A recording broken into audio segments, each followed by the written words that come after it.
Morning. Morning, everyone. Welcome to the Hello House weekly Facebook Live. You're not Drew. You're I a know, better looking version than the old boy. I just took a pill and it made me, 30 years younger? While he's away, we'll record our own session, have a bit of fun then today and talk all things agent selection. Yes, very important, the agent selection process, especially if you're obviously looking at selling. Obviously. We've had some really good results and we are helping people find the best agents for their properties all around Australia and even negotiating their fees down to as little as 1%. Crazy, huh? Yeah. So my biggest thing when I came on board with Hello House and working with you is, how did Agent Selector come about?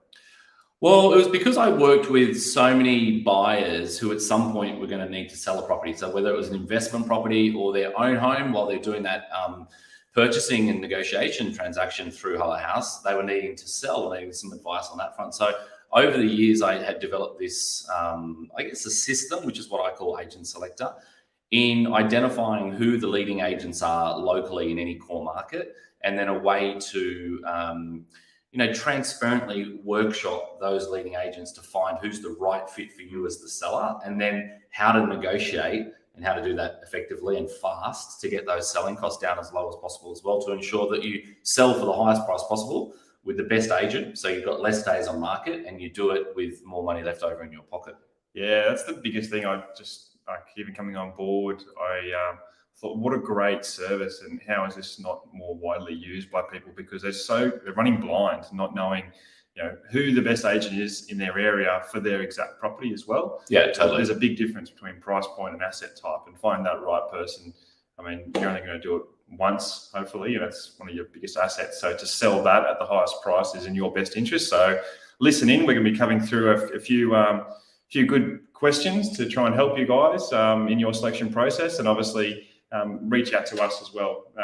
We obviously do that for clients. It's a service that we offer for free for our clients. We do that whole negotiation process, and we're able to do that because of the industry that we work in. We work in that industry standard referral fees we play around with. So yeah, we get paid by the agents, so they come in on an even keel. We don't have any bias towards any particular agent, so they agree to pay an industry standard 20% referral fee, which allows us to offer this agent selection service completely free for clients. And the reason that it is a big issue for sellers is because the same reason Hello House has been successful on the negotiation side is buyers and sellers, Australian consumers in general with property, aren't great negotiators. They're not skilled negotiators, and it's quite stressful.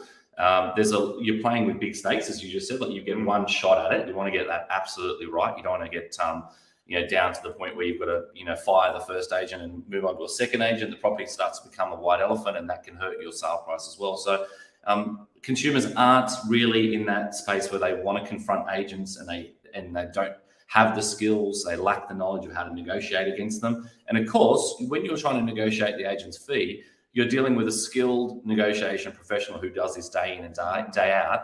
And of course, they want to be handsomely rewarded for their time compensation, right? So that's the trade-off. But mate, let's get into the meat and potatoes. Yeah, let's jump into a few of these topics so we can leave you with some really good skills to take away from this today. So if you want to apply it yourself at home, you can absolutely do that. If you want to outsource it to Hello House, then of course we're here to action these things and support you. Yeah. Well, first question is preparing the property. So that's a big thing, obviously. When people come into your house and look at it, it's that first impressions last. Absolutely. Analogy. So what are ways that people can improve their first impression of the property? Curb appeal, buddy. Ooh, street appeal is in my head. Sexy curb appeal. Yeah, well, I mean, this is a big thing. And when I was an agent, curb appeal is a real thing. Like, you get one shot at capturing people's attention, whether that's online, which it is the majority of the times these days. The first place that people will see it is a beautifully choreographed photo from the agent and the marketing team. And you want that to be a wow picture that's really going to stop people scrolling on their phones and take a look. So how do you do that? So what are the things that you can do to prep your property before you get to that point of dealing with agents? Because you want to show the agents the property in its best possible light. Yep. You don't want to show it full of boxes on moving day and the rest of it and then expect them to see through it. Or long grass. Correct, yeah. Now, of course, they can see through all that stuff. That's what they do for a job. They are really skilled at being able to visualize how the rooms can be laid out, what it might look like with furniture in it correctly. But in a perfect world, if you can control that environment, you absolutely would. Yeah. So we're talking things like, does the house need any painting? So whether it's inside, outside, is it touch-up paint? Maybe to, cover off on an old water leak on the ceiling, or a stain on the wall, or a bump in the, my kids ride their scooters down the hallway at my house. So, if we were selling, we would be touching up the walls and the door frames and things like that to prepare it for sale. And you don't have to go to that whole, repaint the whole house, but it will have a big difference, especially if you've got pets. You may not smell it. Like you've got a dog, I've got a dog. When people come into our house, I'm conscious of the fact that can they smell the dog? Yeah, you get used to your own surroundings. You're not Totally aware of it. Yep. Totally. So I think if you are prepared to move out, or if you can get the property painted around your things, and if you've got a pet, that may make a big difference. Or if it just needs a freshen up. A lot of people come to market with a property that they bought in the 1990s or 2000s. It's still got the maroon red walls, or whatever the dark colours were that were on trend there, or even a feature wall that was on trend in the early 2000s. That's not so, Well, it's a bit of a pain in the butt sometimes with those old feature walls, where to pull that off and then to strip back all the glue behind that wall, it's actually quite expensive. So so these are the little things that you can be thinking about anyway, that you can do to prep the home before the agent comes. The other simple one, you said it already, is long grass, mowing the lawns, trimming I was going to say all the trees, but trimming the hedges, getting everything well prepared and cleaned and stripped back, so it actually looks like it's a well prepared garden and something that's been looked after and loved. Clearing your gutters out too. Clearing your gutters out is a good one. The list is really endless. We could be here for... a couple of other really quick ones. So we talked about smells. We talked about house preparation from the outside for curb appeal. One of the big things that gets overlooked a lot is washing the house. So washing the roof, or high pressure hose the house. And then you can get right down to styling. So whether you just need a couple of key pieces to finish off your own home, if maybe the kids have left a room and you've got an empty room sitting there, or something that's decked out as a study or an office that should really be shown as a bedroom, then you may want to get a bed and set that up as a bedroom, because it's going to have more selling appeal to purchasers. One thing that we don't hear very often talked about is, do you do a building and pest inspection of your own house, or a strata inspection of your own apartment and the books, to be absolutely prepared for a buyer to come through, so they know what's and all the condition of the property. The other good thing that comes up once you've done those reports is, obviously you've got all the negatives up front, so there's no surprises, and it gives you an opportunity to address some of those negatives. You can go and say, okay, well, there was a crack in that outside wall. Here's the receipt from us paying the professional, and here's the before and after photos. We've actually rectified that work for you already. It just gives a buyer absolute confidence that the owner cares about the process, and that enables more buyers to get involved in the process, which is hopefully going to drive the price north through competition. It's a really good point, actually. That's why I said it. Yeah. He's a smart man. All right, well, let's jump on to something else that's big in my head, which is in the investor space. Mm-hmm. Now, what is the best way, do you feel, to sell a property, vacant or tenanted? Good question, and very relevant, as you say, to your investors. I think the ultimate way to sell the property from an agent's perspective, who's in control of this asset for you, is to have the property vacant and styled so it's got the widest market appeal, but more importantly, that the agents can control the inspections and the time of traffic flow and natural light, and they've got access 24/7 without any issues. So they can get people there at short notice. They can do things outside of normal operating times, and they don't need to deal with an ongoing tenant to pre-arrange all these times. The amount of headaches over the years I've had as an agent dealing with tenants, even when they're on side, even when you give them a rent reduction for the period, very likely you're going to end up with, well, you can only come in between 12 and 1 on Tuesday and Saturday. Don't be there before or after that. We're going to sit on our lounge room, smoking bongs, playing video games while you're there doing the open inspection. We don't want you to buy this because we're living here. Exactly, and we're not going to clean up. Okay, so they're all the problems that you're going to have potentially. So you've got to weigh that up with your own cash flow, and whether you can have the property vacant and cover the cost for, say, 3 to 5 months while the property's marketed and then settled. One thing I would say, though, is the perceived loss of income from not having a tenant there is very likely going to be balanced with the uplift in price and the days on market that it takes to sell that asset as well. So I would strongly recommend that it's vacant. If it's going to be vacant, we've seen all the statistics over the years that styling makes a substantial difference. So furniture package, professionally installed furniture package, can have a huge uplift in the for sale price, the sold price, I should say, rather than for sale price, and the days on market, how short it is in terms of how long it takes people to find, that emotional connection with a home to get involved in making an offer that's at the right level for you. Yeah, and from an investor's point of view as well, with the tenants, like you can actually get that rental appraisal done, and you can justify that yield. So you're appealing to not only investor market but also owner occupiers. Yep. And the owner occupiers, they're the emotional, and you want to be investing in those areas for owner occupiers as well. Yeah. So, good points. Yeah, well, to go on to that further, like that, if you've got a property that's tenanted, and even if it's tenanted, so it's nearly December right now. Even if it was tenanted till March or April, that's going to significantly impact the owner-occupier market. Yes. So people that have sold before or don't want to wait, they're end of their lease and they're ready to buy and move in, are going to be impacted by that negatively, and that may lose you a few buyers. So getting the property vacant is crucial. If you are going to sell it to investors, think about it this way as well. Rents are under extreme pressure to go north at the moment. So rents are rising. So if you've got a year lease or a 2-year lease that's coming to an end, then the projected rent is substantially better. So you'd almost be better getting the tenant out who's paying, say, $600 a week and having a rental appraisal from the agent selling to potential investors saying it's worth $750. Yep. Because that's really what the buyer is going to run their numbers at. So they will hold you to the fact that you're only getting 600 and do that as their numbers as a worst case scenario, rather than using 750 as their projected line. Yeah, these are some good tips that we look for in properties to buy as well. So it's absolutely very, very, very relevant.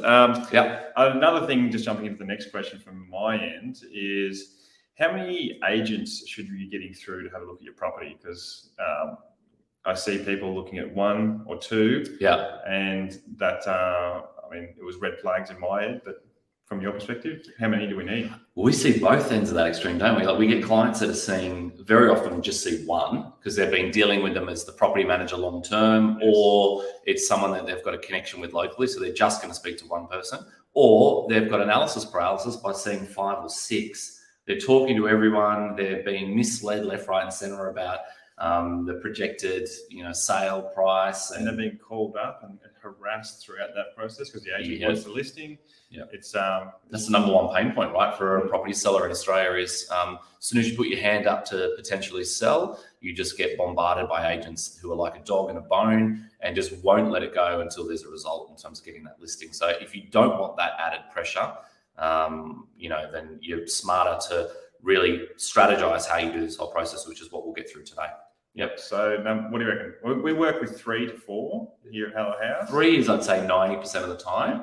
We will use a 4th if there's not a clear 3rd, or if the owner's been talking to someone who isn't in our top 3 once we've done the research, then we'll add that 4th person. But I think 3 is the magic number. 3 is enough to get a good broad cross-section of, the key attributes of the sale, or the key metrics, which is going to be what's the method of sale to sell the property, what are the marketing costs, what's your projected sale estimate, who's our target audience, those types of things. Yeah, what your commission is what as well. Commission is, yep, absolutely. And what's the best way when you're obviously negotiating or talking with these agents to get them through? Do you let them know that they'll be competing with other people?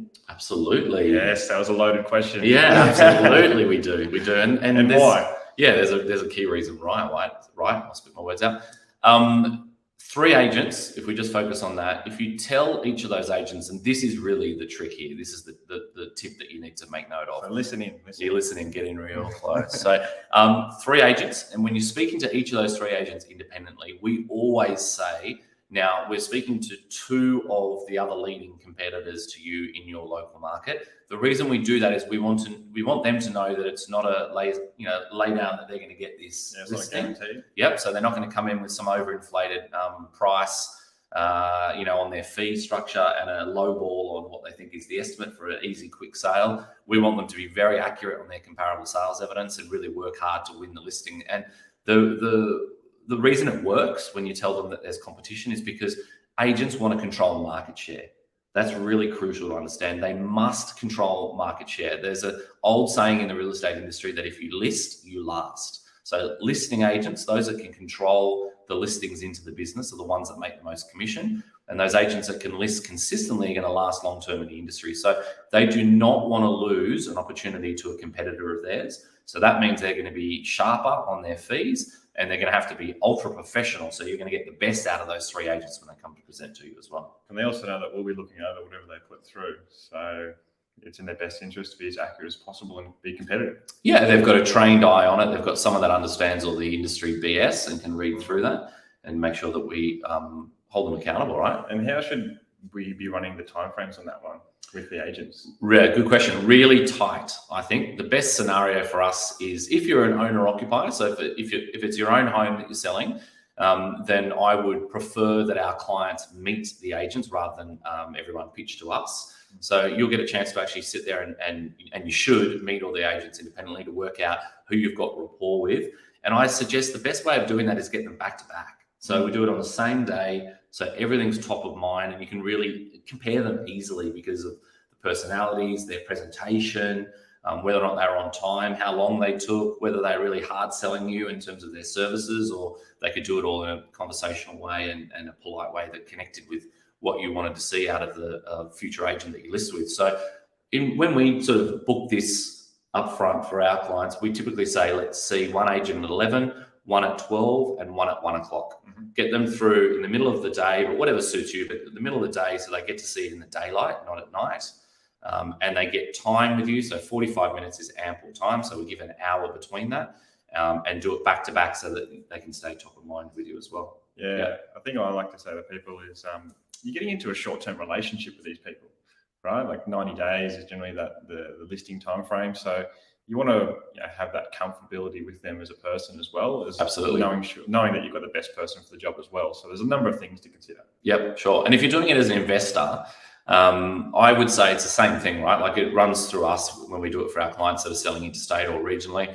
And we'll do the same thing. We'll have the agents back to back. They'll know that. They'll have set specific times that they need to be there for. And if they don't turn up, well, guess what? They get a red line through their name straight away. And that's a really good test. If they can't turn up or they can't give us their written proposal by a set time frame, and if they don't address the questions that we raise with them in advance, well, then that's a red flag for us that we're not going to use them. So there's a method to our madness here. There's a lot of steps that we put in place that are potential traps to pull up an agent who's not paying attention, too busy or lazy, that will give us a reason to go in a different direction with who we choose. Yeah, there's a lot more to it than just selecting the person. But that's obviously why we're doing this this Facebook Live to help educate people. Yep. And the thing that you talked about is preparing a list of questions. Yep. I see a great level of reason as to why. Can you explain your thoughts behind it? Yeah, because I want them all to answer the same question so we have a consistent base to work from. So we briefly just rushed through this before, but if we slow down and talk about it, you want to know what they believe the property is worth and why. So what's your estimate of sale? How realistic that is? What comparable sales evidence you can show me that backs that up? Yep. And then we lead into other things like how would you market the home? Who would you market the home to? What's the target audience? Where are they? Are they a buyer that's in Sydney and Melbourne if you're selling an investment property on the Gold Coast? Is it a property in inner city Sydney in the eastern suburbs that's going to be bought by a local person because of the school zone? Who is it that we're trying to talk to, and how are we going to engage that audience? And then what method of sale is going to work best for this asset and this price range and the current market conditions? So what you'll find, this is a really good one because a lot of the time we will find agents that are heavily trained in auction or heavily trained against auctions, and they'll come in and say, it's got to be auctioned or it's got to not be auctioned. It should be listed at a price. And we'll say, okay, tell us why. And they'll say, well, because auctions are the only thing that work. Okay, well, that's not true because we've been around the industry for a long time. So tell me why an auction would work for this. Well, because we auction everything, everything that comes to our door in the office, it's got to be auctioned. Okay, that's not the reason why it's the best method of sale for this asset or this price point. So tell us more about why auction is right. And you'll find that they're so trained in one way of thinking that they don't know the alternatives. So that's the wrong agent. They're just saying to you auction or not auction for a particular reason that suits their narrative. And it's typically the real estate principal that's driving that in the office saying, we're going to auction everything because it's less days on market. We're going to condition our vendors over a 28-day period, which means we sell more property because they're volume agents. So you've got to be conscious of this. But at other times it might be, well, you'd only list this expressions of interest or private treaty because it's such a unique asset, or you definitely take this to auction because it's unique for these particular reasons. It's got a view that we can't measure. Someone might pay 100,000 extra for the view. Someone might pay $1 million extra for the view. Or this is a particular school zone where nothing comes up, or it's fronting the golf course, which is incredibly rare. So there's different ways that you need to market a home, and we want to know who the target audience is, how to engage that audience, what the costs are, and then what the method of sale is. And then we would talk about other things like what your selling fees are. Is it a flat fee? Is it going to be a performance, scaled fee, which is what we want? We want an agent that is going to be accountable to the result. So if they come in and tell you your house is worth 6 to 650, okay, and they're going to want 2%, which is the industry average in Australia. Well, they're getting 2%, even if they sell that property in 6 weeks' time or 90 days' time for 550, or if they get you a great result in 10 days and sell it for 700. So there's no difference in the fee that they're getting paid. It's just a flat fee. We would much prefer a performance scale with a hockey stick at the end. And we're going to say to people, okay, well, if you think it's worth 6 to 650, if you get 600,000, that's a below average result, right? It's not a great result. So we're going to give you a below average fee for that. Especially when you're telling me it's worth 650 to 700. Yeah, whatever that range is. So let's say 550 to 600 that it ends up selling it. Well, I'm going to penalise you on that.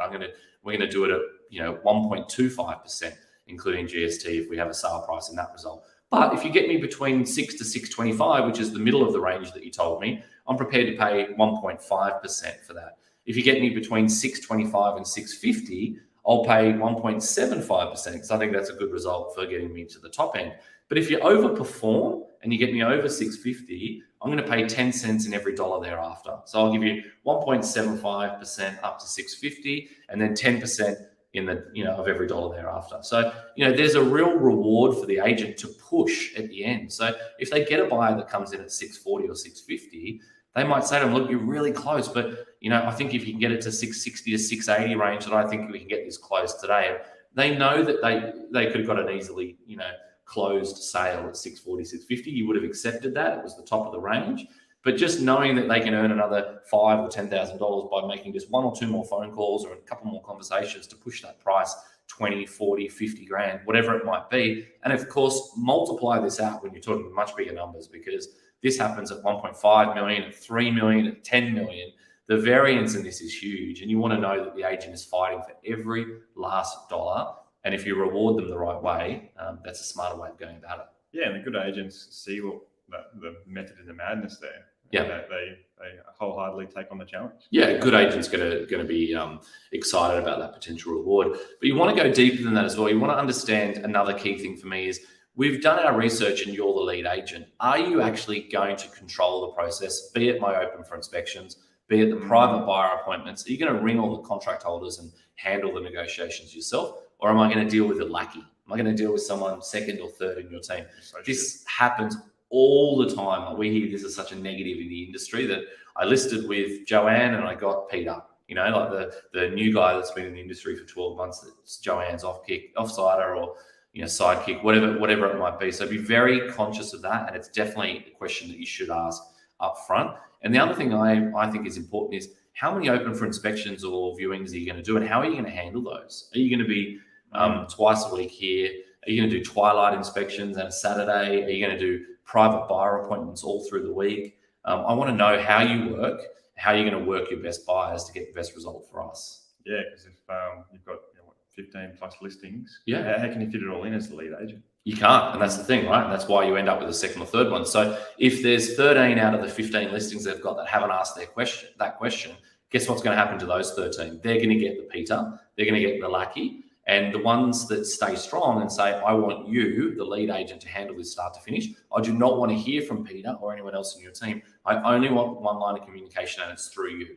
I want it in writing from you, and I expect to hear from you on the phone. And then you set those parameters. How often are you going to call me with updates? How often am I going to get written updates? Okay, well, I'm a nervous seller, or I'm very controlling and hands-on. I want to hear from you daily with updates. Even if you've got nothing to tell me, I want you to ring me and tell me there's no news. Yeah. Others are going to say, well, I actually don't want to know. Just call me when you've got some good news. But the reality is there's probably a balance between the two of those things. You want to hear from them when there's something that's, worth chatting about. Because if you don't have those awkward conversations, like, I'm sorry that, Drew didn't like your house, he only thinks it's worth $575. You need to know that, because if they're only going to give you really good news, then your expectations on price are at a level that's possibly going to be unrealistic to where the eventual sale price is going to be through competition. Yeah, and there's some really good questions to just write down, and you hold them accountable to, because then you go back to it saying, we spoke about this and you're not performing, so pick up your game if they drop the ball. Pick up your game. Do it. Many things. Apples with apples. So obviously what we like to do with our agent selection is to put them all in a line and see how they compare from, as you said, the fees and then the estimated price. Why do we do that? Well, I think just from a visual perspective, because you start to get that analysis paralysis of you've asked lots of questions, you've got lots of information coming back to you at different points from the agents independently on email. You need to correlate all of that into one easy to read document. So what we do for our clients is the agents will send their written proposal to us. We share that transparently as it lands in our inbox. So all of our clients see all of the written words from the agents. But then we do a comparison document. So a one-page comparison document with the agent, unique URL to their proposal, so you can quickly open that on the screen if you need to. But then those key metrics that we discussed. So method of sale, marketing costs, selling fees, on and on. So we've got 5 or 6 key metrics there that we can compare, and we can easily look at those and just run through them on the phone together or on a Zoom call and say, okay, well, this is the standout agent for us and these are the reasons why. Yeah, that makes sense to me. Another question we got: why the highest price or lowest fee agent is not always the right choice? You've taught me a lot around this, so teach the world. Yeah, well, there's a lot of price positioning that goes on in the real estate game if you haven't quite worked this out, especially when you're marketing to buyers. There's a lot of underquoting, price positioning, bait advertising, which we've discussed a lot before on the Get Buy Ready show already. But it's the same when you go to sell your property. Like, there's some agents that will come in and lowball the price because they think they've got the listing in their pocket and they don't want to set their expectations of the seller too high. The reverse of that is probably more often true, that you'll get agents that come in and desperately want the listing and will give you a grossly inflated price to try and blow your socks off and impress you that they can get more for your home than it's actually worth. And unfortunately, that's what happens in the vast majority of listing presentations. The agent overpromises the world, gets the listing, goes to market to buyers, and then has to underquote to hell to actually drive any interest to the home and some competition. Otherwise, they've got no chance of getting the property sold. So what do you call it's an ongoing issue. Buying the listing? Buying the listing, yes. Yep. Buying the listing. And then they hammer the poor old seller down. Well, you spend 90 days being bashed by the agent to get you into a position where you're ready to meet the market. So that's another reason why agents like auctions. They can give you an inflated price up front and then give you nothing but bad news for 28 days and then put you under a blowtorch on auction day to see if you will meet the market and get the property sold. And then they'll just say to you, look, it's not me, it's the market. I'm not buying a house, it's the market that doesn't quite like your home. Yeah, and this is a massive thing for people out there to understand. There's so much more to it than just putting a for sale sign on your property and selecting the agent that you think sells more in that area. The things that I've learned and the conversations I've had over the years, it kind of blows me away that people only really look at one or even just 2 agents that they think are common in the area. So do your research or reach out to us and let's try and help you. And even if you know, or you think you know who you're going to list with in terms of who's the leading local agent that you see all their signboards for, or you see all their marketing from, and you like what they do, and even you might have a relationship with them, at least keep them honest by going and seeing some other leading agents that compete against them to understand what they think the home's worth, and then the fee structure, so you can actually have a conversation with your agent that might allow you to be in a better negotiation position, and also give you some other data points to get an understanding of where the property might sit price-wise. So that's really important. It's very easy to list with the managing agent because the managing agent's always going to say to you, if you're selling your investment property, we know the property back to front, We look after it. Who else would know this better than us? We control the tenants. It'll be impossible without us. They'll pull on all your heartstrings to make it difficult. But often the managing agents might be the best at looking after a tenancy, but they've not got the best sales team. And the sales agent doesn't necessarily have anything to do with the property management department. So they don't know your tenant. They don't know your property inside out. So they're at no, more of an advantage than any other agent that would be competing against them. So make sure you run this process of getting three and keeping everybody honest. Yeah, and all the agents, I mean, they do expect some level of competition when they're listing as well. So don't shy away from asking those hard questions to them. That's what they're there for. Yeah. And one other thing that we haven't discussed that I think is really important is very often a lead agent or the strongest agent in the area will say, if the agents that I'm competing against are prepared to drop their fee to that, well, then that shows you that they're not very good negotiators. And that is a classic throwaway line, which is them just trying to hold their ground on their fee, just trying to establish that they're worth the money and everyone else isn't, and they're not good negotiators. But at the end of the day, we know from doing this hundreds and hundreds of times that even the absolute best lead agents will reduce their fee to control market share. So no matter what they tell you first, is often a vastly different thing to the final outcome. They'll say, no, we're not budging. Okay, great. Well, we're going to give it to your competitor. Oh, okay. Well, look, I don't tell anyone. I'd never drop below 2.5%. And as long as this doesn't get out, you're going to have to sign a confidentiality agreement. But okay, I'll do it at 1.5%. But don't tell anyone. Okay? That's the kind of conversations we hear week in, week out. So there's absolutely room to negotiate these things, and you should be, very conscious of this as you go into it. That paying an agent full freight straight up is the wrong way to go about business. Yep, and that leads us to our last point, which is renegotiating fees with only one agent. Now, let's break that down a little bit more. Why would you just choose the one? Well, that's kind of a perfect segue from what we just discussed just then. Like, the best way to get an agent to move off their price is to tell them up front, we've run a competitive process.